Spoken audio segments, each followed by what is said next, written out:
Okay then guys, what is going on? Cloud Plays here and welcome back to another video here on the channel, and today we're inside of Starfield where we are going to talk about some of the most abnormal yet amazing news coming from Bethesda Starfield that we've seen as of just yet. We are talking Bethesda partnering up with Uber Eats for some absolutely phenomenal things that they should definitely keep going on, and you definitely need to hear about that one. On top of that, a player goes to some unruly lengths to find out how the loot scaling actually works, and you'll be surprised to see how the results of that one have panned out. And on top of that, some feedback towards the game as an overall and how it is that Bethesda plan on taking control.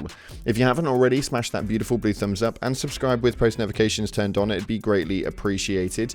And as always, if you haven't already checked out our sponsor Advanced GG, the #1 clinically proven energy supplement on the market. My favorite flavor is cherry vanilla, but you guys can catch an array of flavors via the link in the description. Make sure you use code CLOUD at checkout for a cheeky discount. With that being said, let's dive on into this bloody awesome Starfield news. So starting off, Bethesda partners up with Uber Eats to deliver Starfield goodies. Now in this article right here, it states that Bethesda is happy to announce a partnership with Uber Eats to deliver intergalactic items from their latest blockbuster title, Starfield. For everyone in Sydney, the Starfield digital storefront features a variety of food, beverages and unique items that will be available for a limited time and exclusively through Uber Eats on Saturday the 14th and Sunday the 15th of October. Now, for me, this is absolutely gutting in one regard. They're only playing this through in Australia, in Sydney, but at the same time, they should just run this worldwide, and this should become a normal thing that people can do, because you wait until you see what is on the bloody menu for the Uber Eats delivery. Now, what is actually going to be available in the Starfield digital storefront? With the digital storefront, you can expect food, drinks, and exclusive limited stock merch items, such as the Constellation toilet paper. Yes, Constellation toilet paper. I never thought I'd get excited about loo roll. But fortunately, with the items being on Uber Eats, you don't even need to leave the house, and the items will be delivered directly to your door. Here are all of the small merch items, and for the snack fans, we've got some stuff in here for you as well. As you can see right here, the Starfield Bitten Sandwich, the Starfield Chunks, Starfield Tranquility Space Bean Coffee Espresso, bloody hell, the Starfield Boom Pop, the Century Mills Cheddar Snack Crackers, and the Advanced Nutrition Snack Pack. This is absolutely hilarious, and I can't believe that they're only limiting this to one, a city in Australia, and two, limiting this to 2 damn days. That is really, really clever, and this was something that not any other game, I believe, has done as of yet. But what else can we expect from this? The exclusive merch items. Starfield Nova Galactic Mug, Starfield Constellation Toilet Paper, which is yet again bloody amazing. Starfield Nova Galactic Flight Manual, Starfield Terra Brew To-Go Cup, the Constellation Succulent Plant and Pot. Now, it's important to note that the prices exclude some Uber Eats costs, and delivery and service fees still apply, obviously. But as you can see via this photo right here, this looks absolutely incredible. The bites are literally as they show in the game. We have got some really cool packets that you guys are going to be able to purchase. The sandwich looks incredible. The coffee cups look absolutely phenomenal. There is just so much in this that you need to push around globally. This would sell like freaking hotcakes. But for those of you guys in Sydney, October 14th and October 15th, feel free to go ahead and purchase the entire bloody menu and send me it if you wish.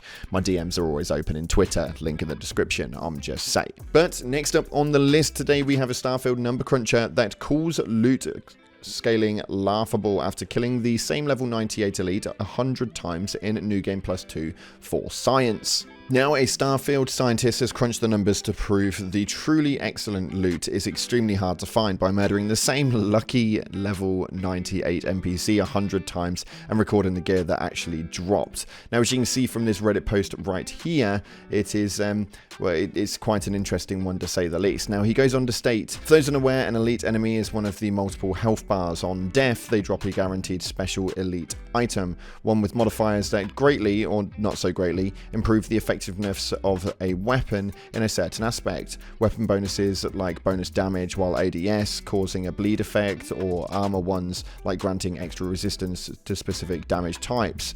Now, unless you've been very lucky or persistent, they've most likely been junk. Lots of blues, rip shanks, or space adept something or others. I was curious to learn some numbers on it, so I made a quick save a moment before killing a high-level elite pirate. Killed him 100 times and wrote down specific details for every drop made. Now, he actually gives you a Google Doc where he has posted this up. But what did he find out? He states right here that there are sorts of rarities, slots, base name, tiers, modifiers, values, modifications, weapon damage class, weapon build, armor resistances, even the boost type a pack came with. Inside are some personal observations I was able to draw and more details about the poor test subject. I hope other stat gurus enjoy this. It took a fair few hours to test and write this all down. But you can see right here that the loot drops were pretty underwhelming. I'm going to leave the link down in the description because we can only show obviously so much on screen, but it is extremely underwhelming. It causes for a bit of a weird one when it starts talking about the overall scaling inside of the game. At level 98, the guy was literally just dropping borderline nothing. We had a total of 60 weapons. We had 66 rares, 24 epics, and only 10 legendaries out of 60 elite kills. That is absolutely mental to say the least. Let me know what your opinions are down in the comment section below, and whether you guys are getting a repercussion on your loot drops based on the things that you guys have been killing.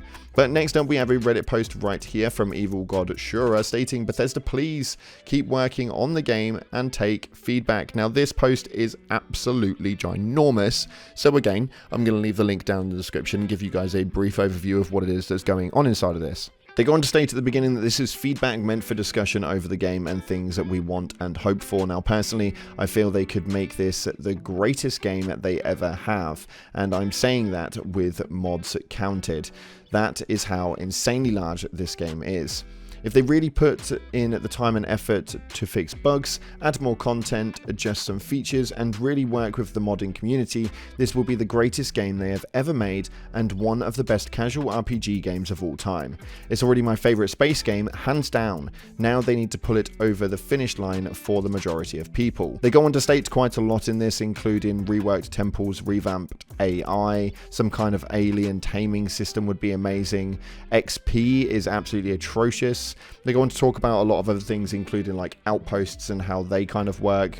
Companion dialogues are absolutely shocking when we start looking on a basis of your actual companions. They not only won at the worst times, because I quite like having a normal companion, will just turn around and say, if you don't mind talking right now, I've got a lot on my mind. And then for some reason, when you just are just obliterating everybody, you turn around and you can talk to them and have a really weird discussion about how they're feeling. And then once that's out of the way, they either like it or they don't, and we move on to the next subject matter. But it's a really weird dialogue, and I've had these same conversations with some of these NPCs, some of the companions, numerous times. It's just getting dull and it's getting boring, to the point where now some of my characters and the companions I hold will say, do you mind having a quick talk? I could do with a discussion. And I pretty much say, F you, I don't care.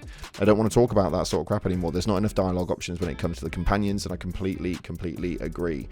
Like I say, this post is absolutely amazing and it's absolutely huge, but yeah, it's crazy. Go and check it out. A massive shout out to that guy for posting it up. It's definitely a worthwhile read.